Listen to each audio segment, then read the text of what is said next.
I'm very pleased to speak here, and particularly because Kristien van Acker and I are together to direct programs to you. I stepped down 3 months ago as the chair of the International Working Group on the Diabetic Food and the consultative section, IDF consultative section, and we were extremely happy that Kristien van Acker is my successor. She is a strong leader, strong education, specialist, and very charismatic.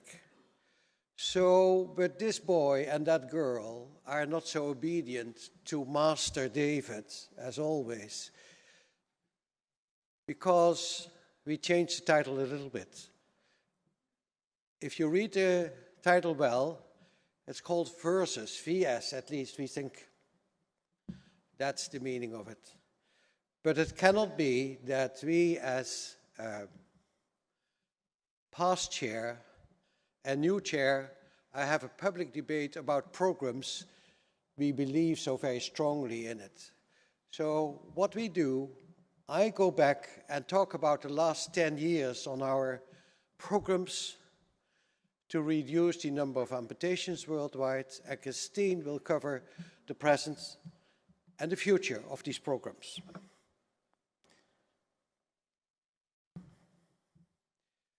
This is not new to you, and is quoted already several times. We think almost 20 seconds. Every 20 seconds we lose a leg worldwide. And that's because we doubled the number of diabetes when in 2005 we quoted every 30 minutes. Now we have 380 million people with diabetes worldwide. And we think we are close to 400 million already. And that means more complications and more amputations, unfortunately. Talking about the step-by-step program, it all started in March 2003 when the World Diabetes Foundation visited Tanzania, the clinic from Dr. Abbas. And you see here that we showed the board of the World Diabetes Foundation how serious the problems were. There are 5 board members at that time. 3 of them had never heard of the diabetic foot, even an infection specialist professor. They were so impressed that they said, well, why don't we start a program we were dreaming of for many years? So that's what we did. We designed in 2003 a step-by-step program, improving diabetes food care in the developing world and for low-income countries. The goals were to create more awareness of diabetic food problems in the developing countries, to provide sustainable training of healthcare professionals in the management of the diabetic foot. And the methods, 3-day training courses will be set up in selected countries, teams of medical doctors and nurses. That team approach is very, very important. Nurses have to know what the doctors know about food problems and vice versa. And there is a second advanced training program for the same participants, and it will take place a year after the initial course to evaluate performance and progress. And in the meantime, people have to collect data, and also the year after the second program. This is an historical meeting, also in India, in 2003, and we met together, and you can see here Dr. Vijay, Viswanathan, Dr. Pense, Dr. Abbas, the people from the World Diabetes Foundation, myself, and the late Ellie Foster. And we designed this program, but turned out to be extremely successful. We made education materials for this program, videos, handouts for patients. This is one page of it, to show why we should be very careful and not to walk barefoot. We provided all instruments, and the whole course was free. The hotel cost, accommodation, etc. But the people had to perform in data collection and to come back. That was mandatory after a year. And the first trial was in India and Tanzania. And you see here 4 regions, we trained 100 teams. You can see here again the stakeholders, Ali Foster left and Dr. Pense and some other doctors.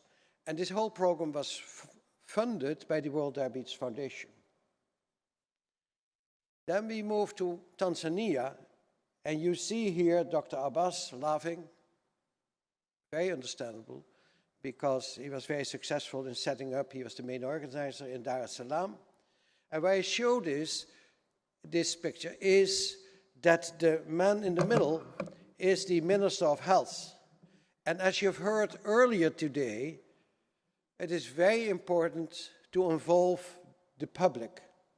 And if you have the Minister of Health opening a session like the step-by-step program in Dar es Salaam, you get prime time on TV. And that's one of the most popular and necessary measurements to involve the population locally. And you see here the first chorus. In 2004, the next chorus was 1 year later. We had a little better facilities. And you have seen this slide already, but I think, you know, it's not bad to see these slides again, as Dr. Boulton showed already. It's not bad to see good things twice, to remember. This is how it started in Tanzania with 1 clinic, and a few years later, we had 43 food clinics in Tanzania. And this is the most important one because Dr. Abbas was able to show for the very first time that the step-by-step program significantly decreases the number of amputation. And that's what we need. Just like we need that fantastic lecture from Dr. Skrepnek, we need figures. We need cost, but we also need results. I'd like to show you also another step-by-step program. We have had many in the meantime. You will see that later in Egypt. And you see here the amazing, strong ladies, Dr. Nangawis and her colleagues, all professors and only 1 male. And you see here some of the faculty, but mostly the participants. This was a very successful meeting and with great results. And you see here Dr. Sayed from Port Said. Why do I show this? Because he is doing what we want them to do, to collect data. And then we can see what we are doing. Another initiative was that we met with the amazing Rotarians from the Rotary Club in Ledbury, very close to Malvern in the UK. The Rotary of Ledbury and we met each other and we founded a Caribbean step-by-step program. Thanks to these amazing people. On the right side you see the coordinator from the Rotary Club, Andrew, help. What's Andrew's name? I'll get back to that. Andrew Perry, of course. That doesn't mean anything that I forgot his name, because he should be around any minute. And you see here that we started a step-by-step program in the Caribbean. 9 islands we visited in 5 years.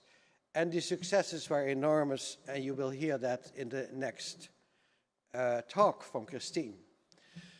So in the 10 years past, we have 22 programs step by step, 7 in Africa and 9 in the Caribbean.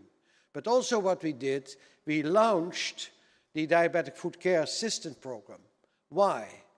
As you know, only 20 countries out of 210 countries the world counts have a licensed podiatry education. And we think about only 35 countries have 1 or many more podiatrists in the world. And you have heard just before our talk that podiatry is the cornerstone of food care and happens if there are no podiatrists. But unfortunately, we miss a lot. So we launched a diabetic food care education program for the training of certified diabetic food care assistants. And you can see the curriculum on the website and many more of our activities, www.iwddf.org. and Kristien will tell how things are going. So Kristien takes now over about the future.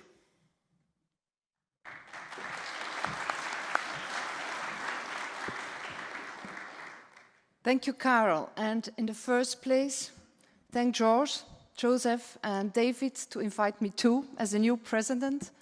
And before going ahead with the talk, I would be honestly say that it was never be possible to be here without having great mentors around me.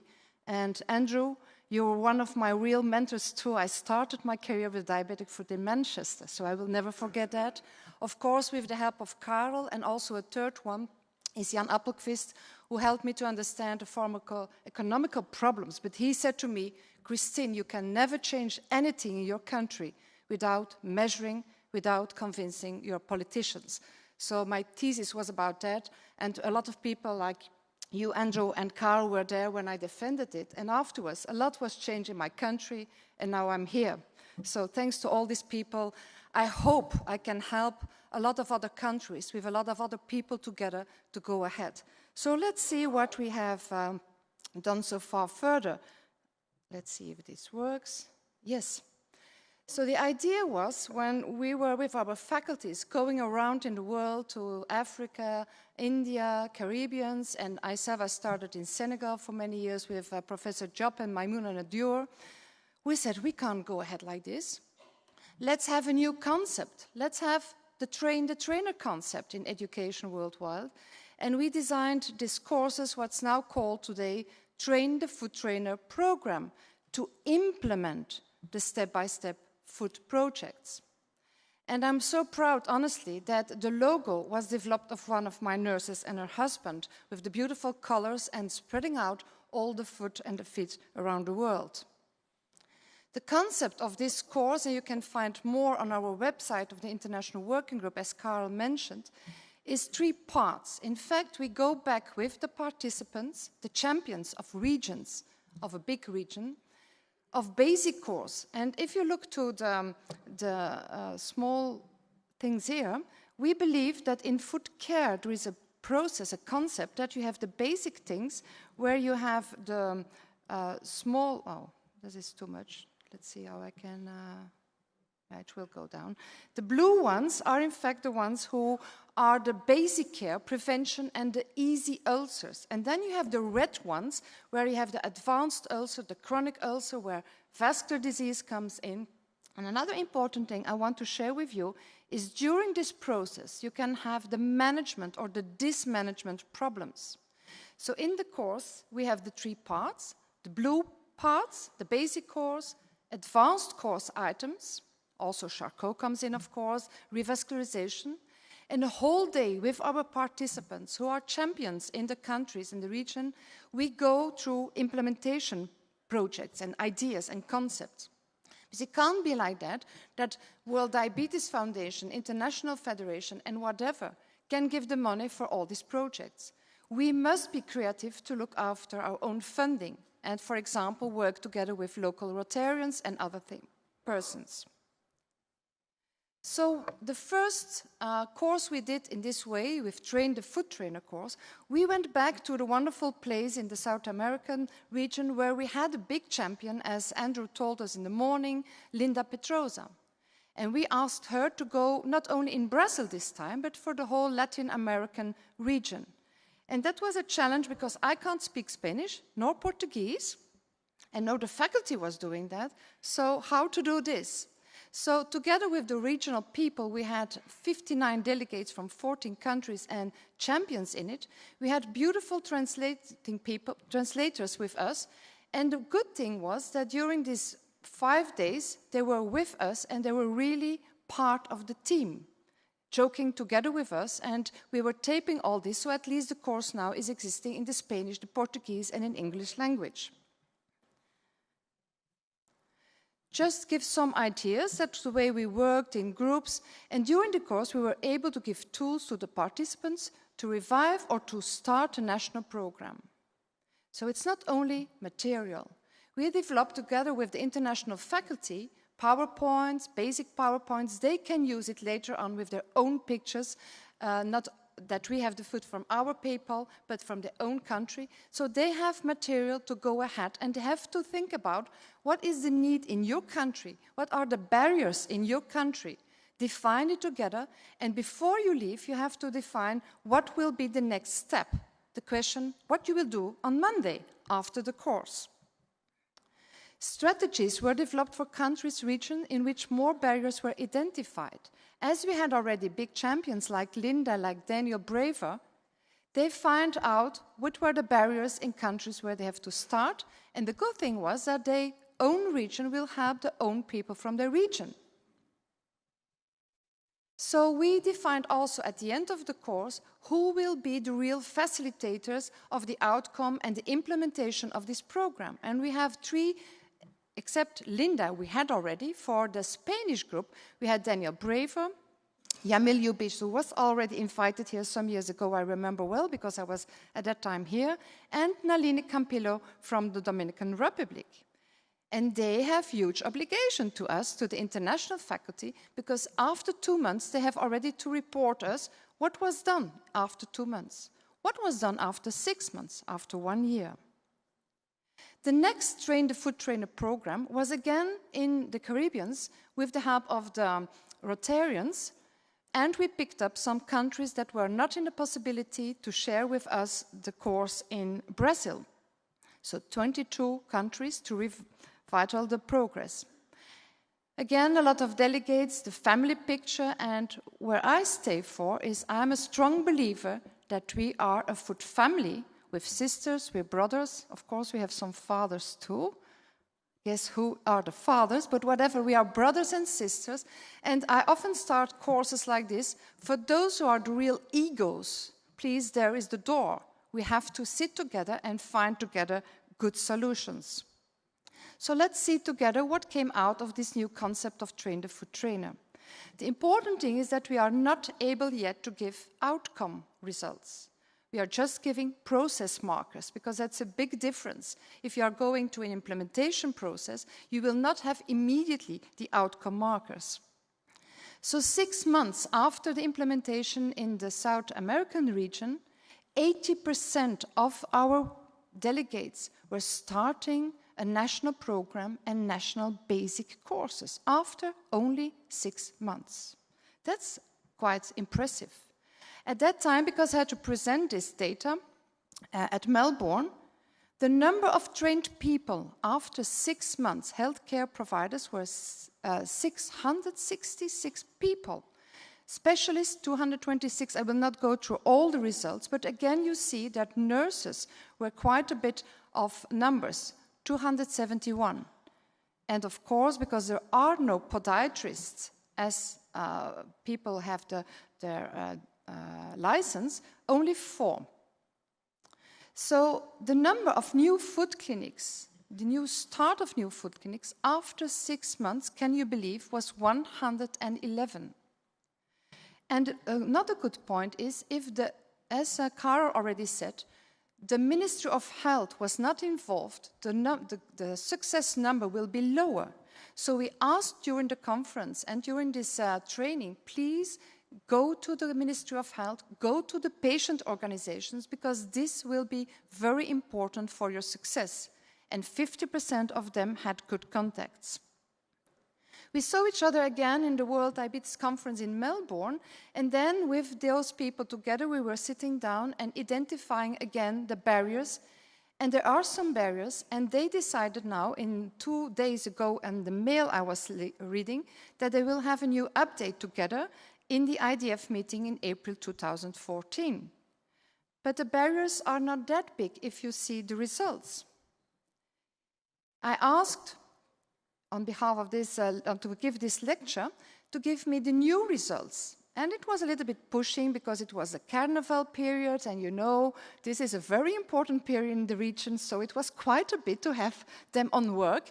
But they did say, please, please, I can't, I have to be proud with you in the DFCon meeting.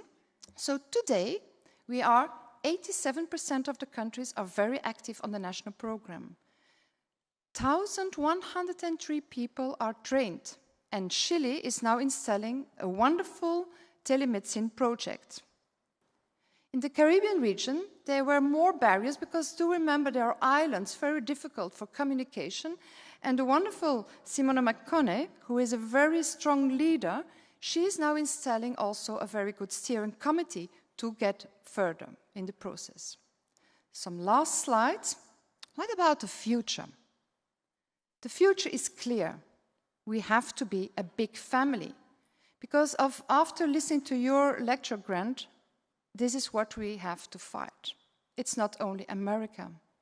I'm a strong believer, as Jan Appelqvist said to me in the beginning, not measuring our outcomes, not measuring the health economical situation of our countries, we can't go ahead and we will have difficulties. We have to discuss with our politicians. So what will be the future? Data collection. And we are very happy that at the moment we are developing with the Numeric University of Paris, with Linde Kleine-Bruil, a worldwide web-based data collection, a very, very easy tool to use, and she has a lot of experience for the children worldwide to use these programs. We will install a diabetic foot care assistant program with the help of the IDF in the Gulf area, and the date foreseen is November 2014. Also, we will discuss if it's not possible to spread further on that we can have a train the foot trainer course, but particularly for these foot care assistant programs, and we try to develop it with real big regional champions in November 2014. And that's what the reason I asked Andrew this morning, please, can we have a chat during these days? Because Europe was asking us, please, can we have a train the foot trainer course? And of course, you say Europe, it would be like the US will ask us, but we have a lot of places, we have a lot of problems, and I think together we are stronger. And the good news is, in Africa they installed a course, what was called the DFCon course, and now together, and not separated from each other, we will integrate programs in November 2015. So final messages.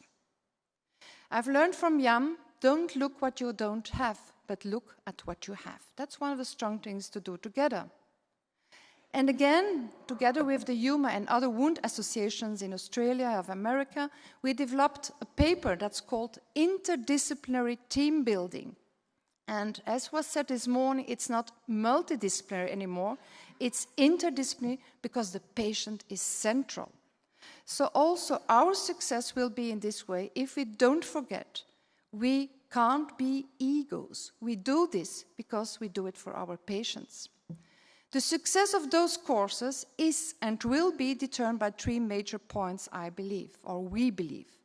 We need implementation skills, and I'm happy that I was for many years already at the Tropical Institute of Antwerp, where we were teaching people all over the world about implementation. So I was involved in these processes. Data collection, and now, Grant, I'm a believer too, that we have to integrate the pharmacoeconomical points of it. Strong networking, and again, without ego profiles. So, if we want to listen to each other all over the world, of course, Karel, who have worked many, many years on all this together with other world leaders on the diabetic foot, please save already today the dates, May 20 to 23, 2015, not anymore Noordwijkerhout, but Den Haag, and then we can listen to each other, where is our progress? And before I end, I think, let's give a warm applause to Karel, who did an unbelievable job over the years and the years and the years. We are not here, or at least I'm not here, to take over without a big pioneer, and other pioneers, of course, like our Karel. Please give a warm applause to Karel. Thank you.